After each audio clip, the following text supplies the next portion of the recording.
हाँ मां आज नदी ऊपर वो बताओ। मानवता जो है, जो कष्ट में है आज के समय, हम देख सकते हैं। मानवता के कष्टों का उपचार क्या है? रामबाण उपचार क्या है?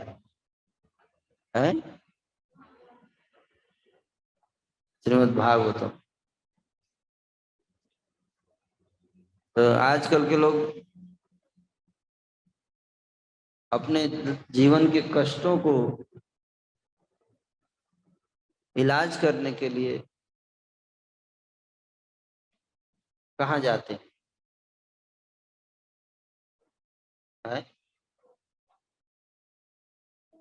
कहाँ जाते हैं? डॉक्टर के पास है? डॉक्टर के पास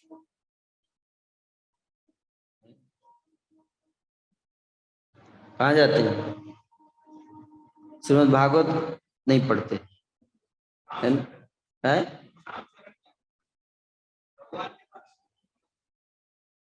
भगवान के पास जाते हैं कष्ट दूर करने के लिए। आजकल के लोग कहाँ जाते हैं अपने कष्ट का उपचार करने के लिए?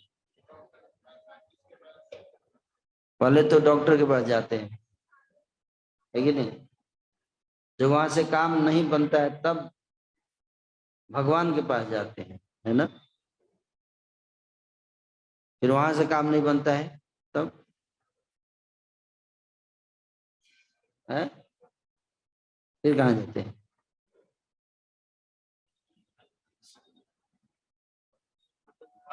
है? तांत्रिक के पास। अच्छा, तांत्रिक।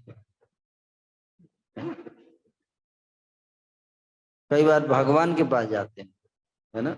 मंदिर में जाते हैं अपने कष्टों का इलाज करने के लिए, है ना? तो भगवान के पास भी नहीं जाना है, कहाँ जाना है? श्रीमद् भागवत को पढ़ना है। क्या करना है? श्रीमद् भागवत को पढ़ना है, ये बताया जा रहा है। भगवान के पास नहीं जाना। भगवान के पास तो तब जाओगे जब पहले भगवान के पास जाने का अपॉइंटमेंट मिलेगा। भगवान कोई मोदी जी के पास ही जाने में हालत खराब हो जाएगा। भगवान तो सारे ब्रह्मांडों के स्वामी है, इतना बड़ा है। भगवान तो बोलेंगे पहले मोदी के पास जाओ, वहां से काम नहीं बनता तब आना, है कि नहीं? मेरे पास क्यों परेशान करने आ जाते हैं? अब मोदी के पास जाएंगे तो बोलेगा मेरे पास क्यों आ गया? जोगी के पास जाओ, है ना? जोगी के पास जाएंगे तो क्या बोलेगा? धर्मेश तुमर के पास जाओ, मेरे पास क्यों आ गया? है छोटे छोटे काम के लिए मेरे पास आ जाते हो, है ना?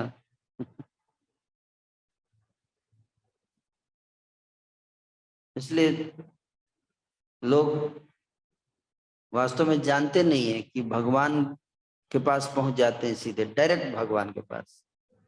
पहले तो माया में रहते हैं, अब माया से उठते हैं तो सीधे भगवान के पास भाग, बीच में कोई नहीं, है कि नहीं?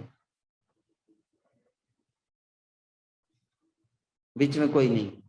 हम्म? ये सबसे बड़ा समस्या है।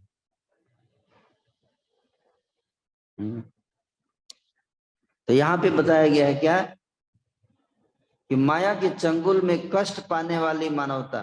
किसके चंगुल? कष्ट कौन दे रहा है हमको? है माया।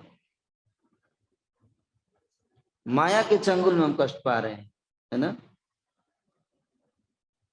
माया क्यों कष्ट दे रही है? उसको क्या प्रॉब्लम है? पकड़ो उसको, उसी को पुतला जलाते हैं। आजकल ट्रेंड बन गया कि जो व्यक्ति करप्शन करता है, भ्रष्टाचार करता है, अन्याय करता है, उसके खिलाफ प्रोटेस्ट होता है और उसका पुतला जलाया जाता है कि नहीं? जलाते हैं पुतला।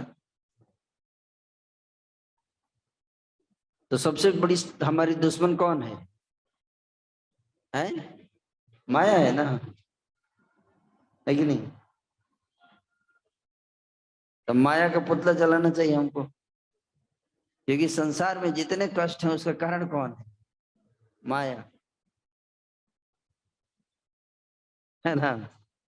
यहाँ तो बता तो रहे हैं कि माया के चंगुल में कष्ट पाने वाली मानवता, मानवता को कष्ट क्यों मिल रहा है? माया के द्वारा।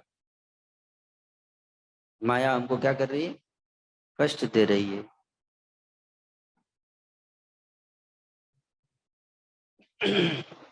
तो माया की जब हमको कष्ट देती है तो उससे मुक्ति पाने के लिए, उस कष्ट से बचने के लिए कुछ लोग डॉक्टर के पास जाते हैं, कुछ लोग पुलिस के पास जाते हैं।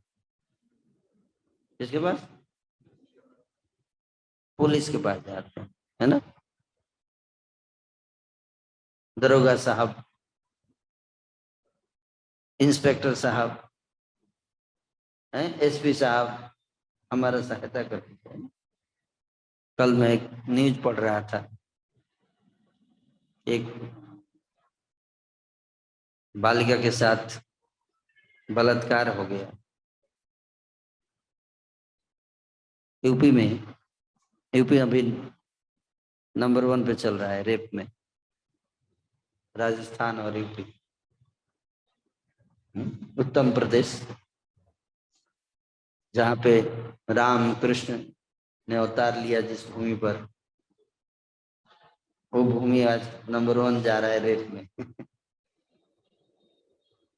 है ना। तो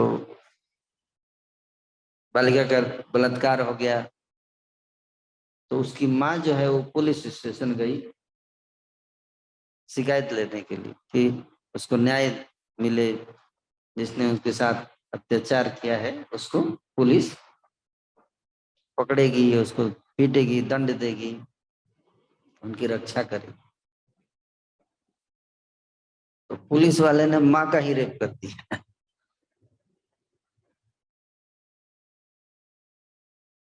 माँ का रेप करके ये स्थिति है।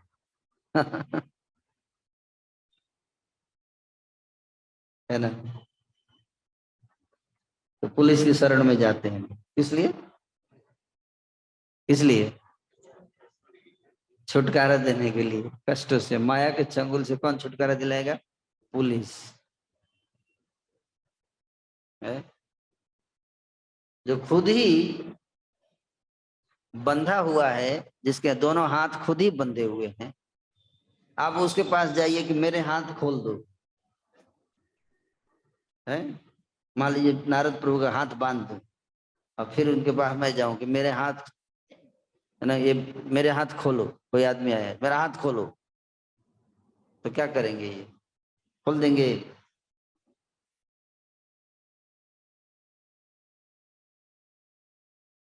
तो किसकी शरण में जा रहे हैं? पुलिस की शरण में। पुलिस जब काम नहीं करती है तो कहाँ जाते हैं? कोर्ट की शरण में जाते हैं। किसके? कोर्ट में जाते हैं। कोर्ट भी काम नहीं करता है तो नेता की शरण में जाते हैं, है ना। ये है शरण।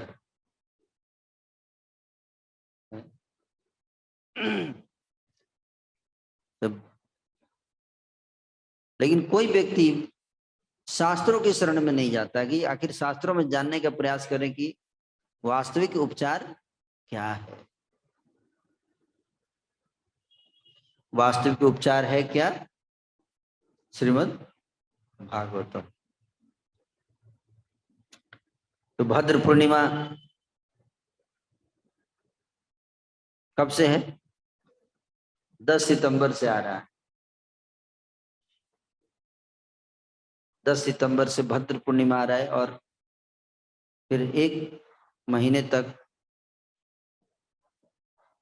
जो भी व्यक्ति श्रीमद् भागवत का डिस्ट्रीब्यूशन करता है उसको भगवान की कृपा मिलती है। तो भागवत क्यों डिस्ट्रीब्यूट करना है? क्योंकि आज समाज की जितनी समस्याएं हैं उसका समाधान श्रीमद् भागवत में ही है और कहीं नहीं है। जब तक इंसान, जब तक मानवता श्रीमद् भागवत को नहीं पढ़ेगी, तब तक माया के चंगुल से मुक्ति नहीं मिलेगी। है हमारे पुजारी सब भक्त यहाँ बैठे हैं। आप लोग भागवत पढ़ते हो? हैं? कल पढ़े थे? हैं? हाँ, श्रीमद् भागवत पढ़ना बहुत जरूरी है। और सुनना भी बहुत जरूरी है। रोज अगर सुन सके तो बहुत बढ़िया है। यही उपचार है, और कोई उपचार नहीं है।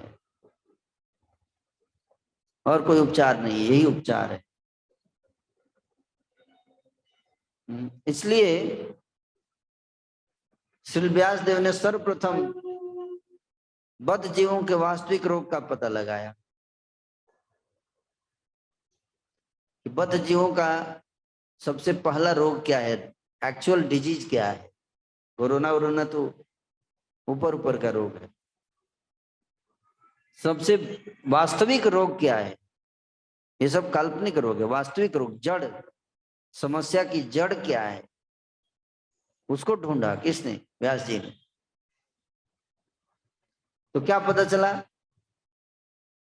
कि समस्या की वास्तविक जो रोग है वो है बहिरंगा शक्ति द्वारा भ्रमित होना। बहिरंगा शक्ति मतलब माया। माया के द्वारा भ्रमित हो जाना, ये वास्तविक रोग है। तो उन्होंने उन पूर्ण परम पुरुष के भी दर्शन किए जिनसे माया शक्ति बहुत दूर रहती है। पहले तो माया को देखा किसने? व्यास जी ने। माया के दर्शन हुए व्यास जी को कि कैसे जीवों को नचा रही है, कष्ट में रुला रही है। और उसके बाद भगवान को भी दर्शन किए ध्यान में। और फिर उन्होंने रुग्ण बद्ध जीवों तथा रोग के कारण दोनों को देखा। रोग के उपचार की विधियां अगले श्लोक में सुझाई गई है। भगवान तथा जीव दोनों ही गुणवत्ता की दृष्टि से समान हैं, लेकिन श्री भगवान माया शक्ति के नियंता है, जबकि जीव इसी माया शक्ति द्वारा नियंत्रित होते हैं। इस प्रकार श्री भगवान तथा जीव एक साथ अभिन्न तथा भिन्न है। यहाँ एक और बात विशेष है, श्री भगवान तथा जीव के बीच का सनातन संबंध दिव्य है, अन्यथा वे माया के चंगुल से बद्ध जीवों का उद्धार करने का कष्ट न लेते। भगवान और हमारा संबंध प्रेम का संबंध है। नहीं तो भगवान क्यों इस कष्ट उठाते कि हम सबको बचाने के लिए बार बार इस संसार में आते, है कि नहीं? छोड़ देते, मरने दो इनको।